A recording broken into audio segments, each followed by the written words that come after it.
Welcome everyone to the Online Business Launchpad podcast. Today's conversation is with Brenda Thompson, and Brenda's a founder of Synergy 48 and BB4G.co, or in other words, the Better Business for Good company. Now, Brenda had a background in corporate in the organizational development space, and she loved her job until almost overnight everything changed, and suddenly it was the last place she wanted to be. And Brenda tells an amazing story of how she builds on every seeming setback to build not one, but two businesses, and to bring a lot of value to businesses, not just here in Australia, but in developing countries as well. So join me in welcoming Brenda to the podcast. So, welcome to the Online Business Launchpad podcast. And thank you for having me. I just want to say thank you for being willing to be interviewed and to be on it. I'm really looking forward to today's conversation. I'm excited too. I haven't done a podcast interview for a while, so I'm really looking forward to it as well. Well, that's good. That's good. So, you and I have chatted a little bit over the last little while, but I'd like you to just introduce yourself to our listeners. Just tell them who you are. Tell them a little bit about your background. Okay, so my name's Brenda Thompson, and I can see the cat. And a little bit about my background. So I've had multiple career changes. So I guess my first career was as a public servant for 25 years. I worked for the Department of Defense and then the tax office. And when I worked for the tax office, I had nothing to do with tax returns.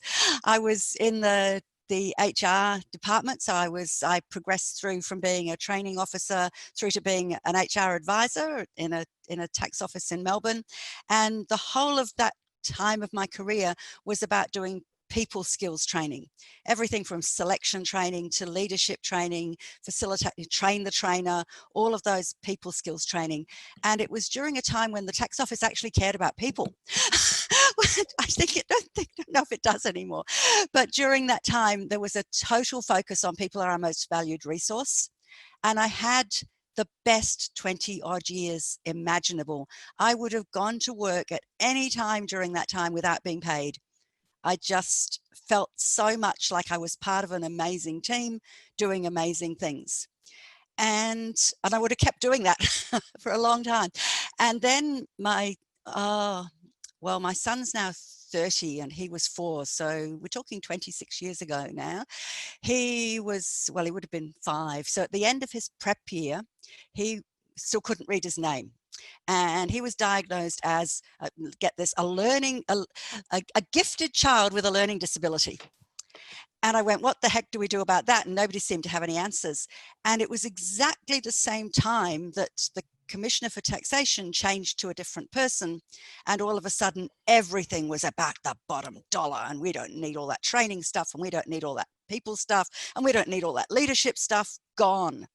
And I went, I cannot work in this environment. I've never been so unhappy in my life. And here I am with this child who desperately needs my help. And I have a psych degree. It was in organizational psych, but I thought, it's a psych degree. I can transfer that. And I went back to uni and did an honors year in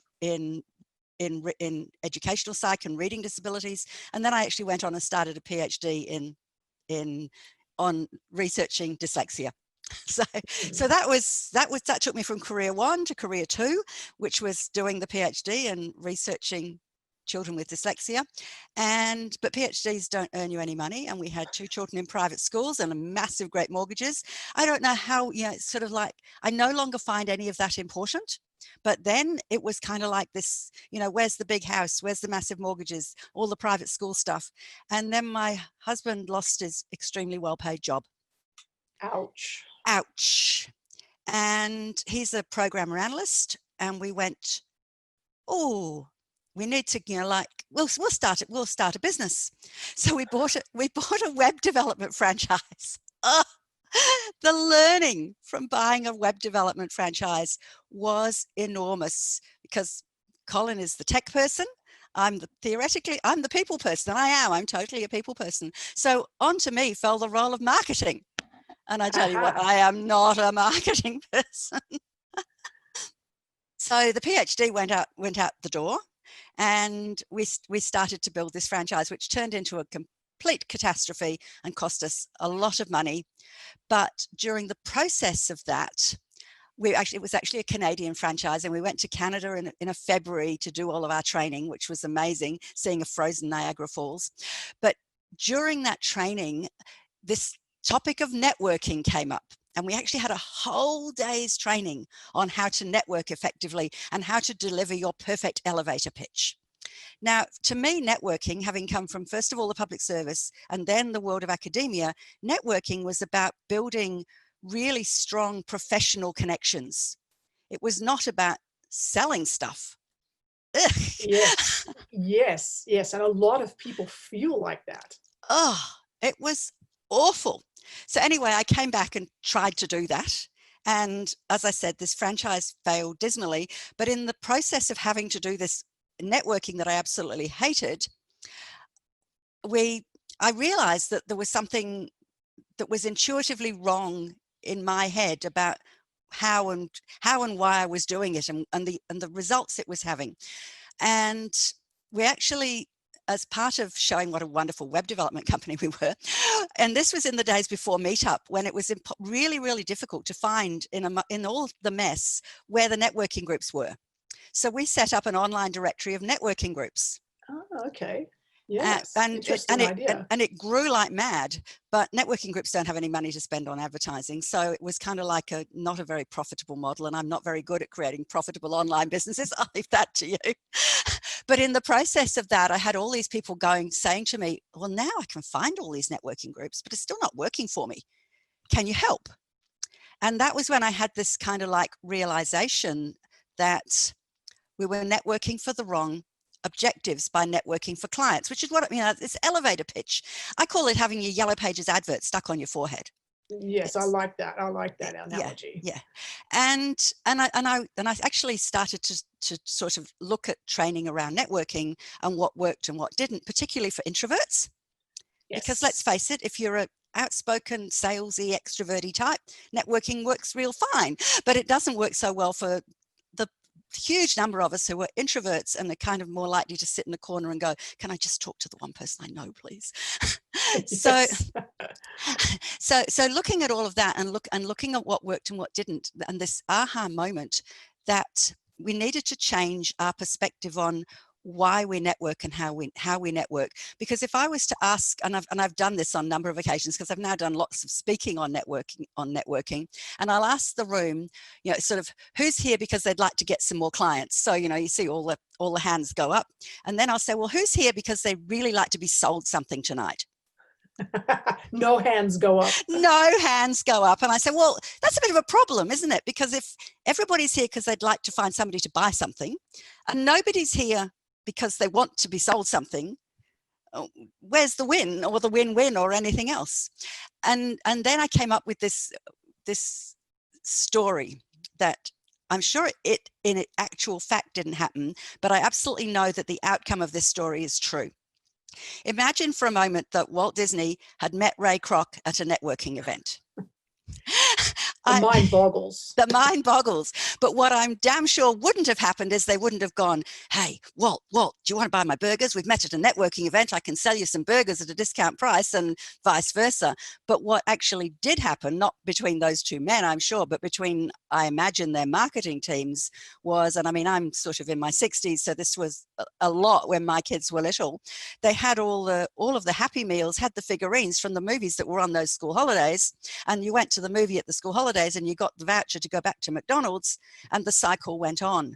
And that strategic partnership literally generated millions and millions and millions of dollars worth of income for those two companies. So I tell that story, and then what I then say is, well, that doesn't just have to be about big businesses like Disney and McDonald's. If you approach every networking event you go to, or every networking conversation on LinkedIn or wherever you're networking, from the perspective of how can we work together to create a win-win, then everything follows from that. And then all you need to worry about is not whether they're in the market for your products or services, because I reckon I used to go latte colored with all of the coffee meetings that I had, that went absolutely nowhere, until I flipped that around. And then I would be going, okay, so does this person share my target market? Does this person share my values? Because if they share both of those things, then we can sit down and have a really constructive conversation about how we can achieve both our goals moving forward. And that's basically the start of the Synergy 48 Group story, because Synergy 48 Group is a collective of really smart business owners who share the same values and the same target market. So that's one of my 2 current businesses, and that totally grew from that idea. And it's amazing how much that team of people are doing together, and the amount they are able to better support their clients, because there for their clients is this collective of amazing people that they know, like, and trust, who have gone way beyond somebody they happen to casually meet at a networking event or on LinkedIn, to being this really solid collective of high quality people who share the same ideal clients. So I think that's pretty powerful. I'm smiling a little bit to myself because I have a friend who says that his entire job consists of having coffee meetings. That's all he does all day. And it's all about developing relationships, maintaining relationships, yeah. and keeping them strong. And I really love that concept of collaboration. You know, we teach our online business liftoff students and participants that when you do your keyword research and go out there and look to see, you know, what your competition is, you go out there and you look at them and we try to flip their thinking around to say they're not your competition, they're future potential collaborators. Yes. Yeah. That's powerful. Because it's amazing, even when you're in the same space, how you can find ways to work together, particularly because even in the same space, your niches are often different. And then you can really hone in on, because I sort of think of it, if you think of it as a magnifying glass with the sun shining through it, if you hone that in on one tiny spot, you can create a fire